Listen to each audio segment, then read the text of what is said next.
मुंबई से लेकर के कलकत्ता तक बड़े सारे राइटर, चिंतक, एक्टर, उनको पहली बार डर लग रहा है।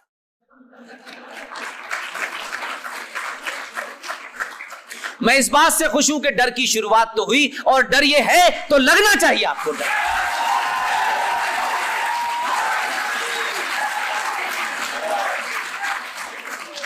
हम 1000 साल तक गुलाम रहे, लेकिन हमें डर तब भी नहीं लगा था। अलग अलग लोगों ने हमारे ऊपर राज किया, हमें जरूर कोई कमी रही होगी। हमारे पुरुषार्थ में कमी क्यों आई, इसका हमें मनन करना चाहिए। और दुनिया की बहादुर कौमें आपके ऊपर राज करती तो कोई दुख की बात नहीं थी, कम से कम बहादुर ने हमारे ऊपर राज किया। मेरा अफसोस वर्तमान समाज से यह है, जिन लोगों ने इसी भारत में बाबर आया, अकबर आया, औरंगजेब आया, जिन लोगों ने उस वक्त तलवार के जोर पे शलवार पहनी थी, जिन्होंने ज़कात से बचने के लिए अपना धर्म बदल करके मजहब इख्तियार किया, मेरी जो तकलीफ है, जो मैं आपसे इसलिए शेयर करना चाहता हूं, राजस्थान की धरती वीरों की धरती है, पुरुषार्थियों की धरती है।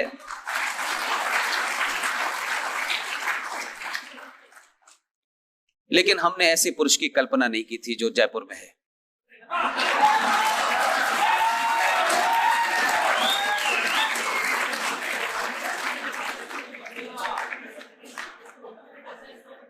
जो लोग उस दौर में जजिया देना नहीं चाहते थे, उन्होंने अपना धर्म बदल के मजहब में चले गए। कुछ लोग तलवार के जोर पे हुए। जो लोग डर के मारे, जिन्होंने अपना धर्म छोड़ा और मजहब बदला, वो 2019 में सड़कों पे आग लगा करके आपको डरा रहे हैं। उनको यह समझ आना चाहिए, ऐलानिया कहना चाहिए, तुम मूर्ख हो क्या? हम जब नहीं डरे तो अब तुमसे डरेंगे।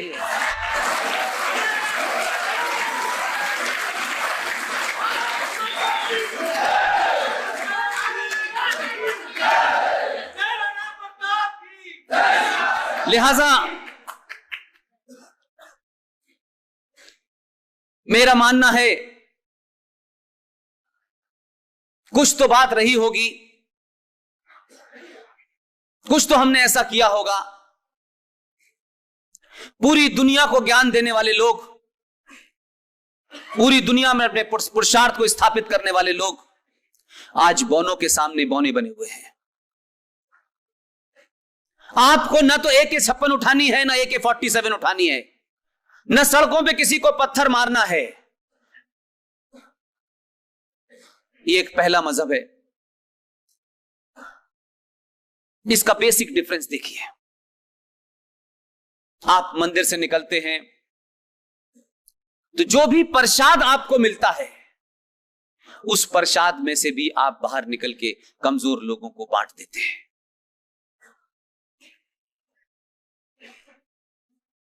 लेकिन दूसरी तरफ स्थिति क्या है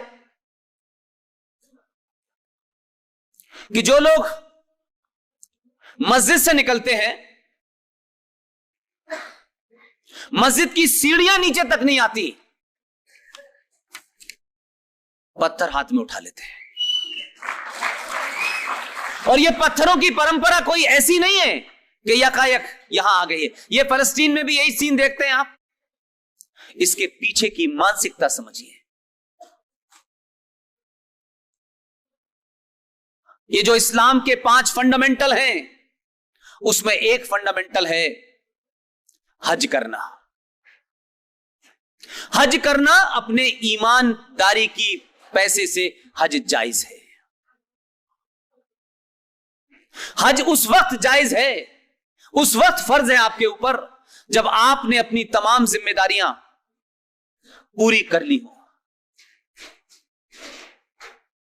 कमाल है, 24 घंटे इस्लाम को सर पे लेके घूमने वाले लोग बात बात में इस्लाम का जिक्र करने वाले लोग, इतने बड़े 30-35 करोड़ मुसलमानों में से एक भी ईमानदार कोई नहीं निकला।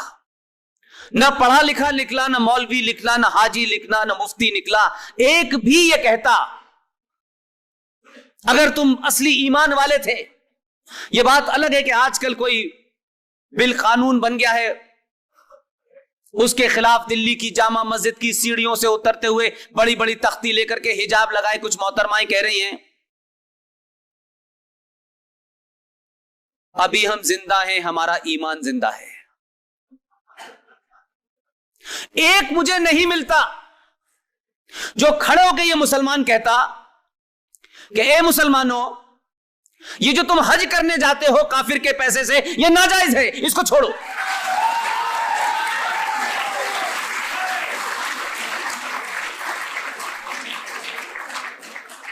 लेकिन यह सिलसिला चल रहा था क्योंकि यहां हज का एजेंडा कुछ और है, यहां इस्लाम का एजेंडा कुछ और है। लिहाजा हमने क्या किया है, हर गलत बात को रट लिया है और जैसे जैसे आप उस से बाहर निकलने की कोशिश करते हैं, सत्ताधारियों ने आपको उससे निकलने नहीं दिया। जब तक आपके दिमाग से यह भूत बाहर निकलता कि सारे धर्म बराबर है, मस्जिद अल्लाह का घर है, मंदिर भगवान का घर है, जरा सा कुछ हालात बदले और उन सत्ताओं के खिलाफ लोग सड़कों पे जब आने लगे तो यकायक उनके वारिस आजकल बड़ी बड़ा चैलेंज कर रहे हैं। सवाल यह है कि जिनके घर में 19 साल और 16 साल प्रधानमंत्री रहे लोग, कि प्रधानमंत्री की कुर्सी उनके लिए रिजर्व थी, इसके बावजूद भी वो इतिहास नहीं पढ़ना चाहते। जो बात आज कही जा रही है, संसद के अंदर कोई बिल आता है, हजारों बिल आए होंगे, उनकी चर्चा तो कभी हुई नहीं। लेकिन एक तथ्य ऐसा है जिसके सामने मैं आपको कंपैरेटिव स्टडी के लिए कहता हूं, रखें। लोकतंत्र में संसद सुप्रीम होती है, हर आदमी को बोलने का मौका होता है। वो 5 मिनट बोले, वो 10 मिनट बोले, 2 मिनट बोले, वो टाइम एक अलग टेक्निकल मामला है, लेकिन हर आदमी अपनी बात कह सकता है और वोट देने का अधिकार है पार्लियामेंट के अंदर। इस देश में किसी ने यह सवाल पूछा कि एक परिवार के वारिस पूरी दिल्ली से लेकर के पूरी दुनिया भर में हंगामा मचाए हुए हैं और इस पे सवाल खड़ा करा जा रहा है कि संसद ने तो कोई बिल पास कर दिया है लेकिन हम नहीं मानेंगे। मैं कहता हूं अगर ईमानदार भी हो थोड़ी देर के लिए तो यह तो पूछो भाई कि बिल कैसा भी था, कितना भी कंट्रोवर्शियल था, कम से कम संसद के पटल पर रखा गया, पूरी दुनिया ने लाइव देखा, हर एक ने अपनी बात की, फिर उसमें वोट डाला गया और वोट के बहुमत से वो पास हुआ। लेकिन एक सवाल पूछिए आप, 1976 में भारत में इमरजेंसी लगी हुई थी, संसद मुलतवी थी, पूरा अपोजिशन जेल में था। मरहूम मोहतरमा श्रीमती इंदिरा गांधी ने, क्योंकि मुझे यह समझ नहीं आ रहा कि भाई के मुंशी साहब, भीमराव अंबेडकर, अयंगर साहब, ये तमाम सारे लोग जो संविधान को जिन्होंने बनाया, उनको इतनी अकल नहीं थी क्या कि वो भारत के संविधान में लिखते सोशलिस्ट सेकुलर भारत। इस पे जब चर्चा हुई तो कहा गया, तो अंबेडकर ने उसमें नोट किया है नीचे कि हो सकता है आने वाली पीढ़ियों के सामने हम पहले से यह बंधन क्यों बांध दें कि भारत को सोशलिस्ट रहना है, सेकुलर रहना है। आने वाली पीढ़ियों में इस पे चर्चा होगी और चर्चा के बाद अगर आने वाली पीढ़ियां ये समझेंगी कि यह जरूरी है तो इसको लाया जा सकता है, इसकी अभी फिलहाल जरूरत नहीं है। लेकिन इमरजेंसी के दौर में पूरा अपोजिशन जेल में था, संसद की कोई कार्रवाई नहीं हुई। मैडम श्री इंदिरा गांधी ने एक जघन्य अपराध किया। आप संविधान में अमेंडमेंट लाते हैं, संविधान में 126 से ज्यादा अमेंडमेंट हो चुके हैं, उसमें कोई नई बात नहीं है। इनके सर पे नहीं, ये तो कल परसों आए हैं, बाकी तो इन्होंने ही किए हैं। लेकिन 76 में जो सवाल उठना चाहिए था वो नहीं उठा। 76 में भारत की संसद की परमिशन के बगैर, संसद में इसकी चर्चा तो दूर छोड़ दीजिए, एक कागज का टुकड़ा संसद में नहीं रखा गया। जब संसद खुली, रात के अंधेरे में आपने भारत के संविधान के प्रियम्बल में, वो प्रियम्बल जिसके बारे में कहा जाता है कि वो अक्षुण्ण है, उसमें कोई कॉमा फुल स्टॉप नहीं लग सकता, क्योंकि जो हमारा प्रियम्बल है वो इंग्लैंड के प्रियम्बल का कॉपी है। इंग्लैंड के संविधान का प्रियम्बल पढ़ें और उस प्रियम्बल के नीचे आखिरी लाइन लिखी हुई है छोटी सी, उसमें लिखा है स्पेंट। एक लाइन है, एक शब्द है, बल्कि लीगल फेटर्निटी में स्पेंट का मतलब है कि जो भी कुछ इस प्रियम्बल में लिखा है यह अक्षुण्ण है, यह समाप्त हो चुका, अब इसमें कोई बदलाव नहीं किया जा सकता।